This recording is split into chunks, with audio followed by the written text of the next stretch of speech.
Sickle cell anaemia వ్యాధి నివారణకు ప్రభుత్వాలు ఎంతోగానో కృషి చేస్తున్నాయని భూపాలపల్లి ఎమ్మెల్యే గండ్ర సత్యనారాయణరావు అన్నారు. జిల్లా వైద్య ఆరోగ్య శాఖ ఆధ్వర్యంలో భూపాలపల్లిలోని జెడ్పీహెచ్ఎస్ పాఠశాలలో ప్రపంచ సికిల్ సెల్ దినోత్సవం కార్యక్రమం జరిగింది.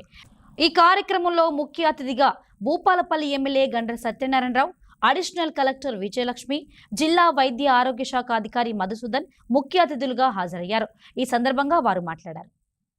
అరికట్టే విధంగా మనందరము సహకరించాలని కోరుతూ ఈ యొక్క కార్యక్రమంలో పాల్గొన్నటువంటి ట్రేడ్ కార్పొరేషన్ చైర్మన్ గారు అయితే ప్రకాష్ రెడ్డి గారు, అదేవిధంగా మన అడిషనల్ కలెక్టర్ గారు విజయలక్ష్మి గారు, ప్రధాన ఉపాధ్యాయులు ఇక్కడ లక్ష్మీ ప్రసన్న గారు, అదేవిధంగా ప్రైమరీ స్కూలు ప్రధాన ఉపాధ్యాయులు, డాక్టర్లు, డిఎంఎండ్హెచ్ఓ గారు, అదేవిధంగా ఈ కార్యక్రమంలో పాల్గొన్నటువంటి మాజీ కౌన్సిలర్స్, పత్రికా మీడియా సోదరులు ప్రతి ఒక్కరికి కూడా పేరు పేరున నమస్కారాలు.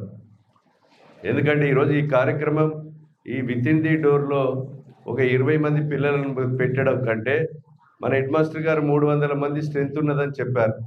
బయట 300 మంది స్ట్రెంత్తో దీన్ని అవేర్నెస్ ప్రోగ్రామ్గా పెడితే బాగుంటుంది. పిల్లలు ఏం ఫుడ్ తీసుకోవాలి, మంచిగా 1 కిలో పల్లి పట్టీలు, నువ్వులు తెచ్చి ముద్దలు చేసి తినాలని, ఎందుకంటే 300 మంది ఇంటే బాగుంటుందని ఇప్పుడు సిఇఓ గారు, డిఎంఎండ్హెచ్ఓ గారు రకరకాలుగా చెప్పారు.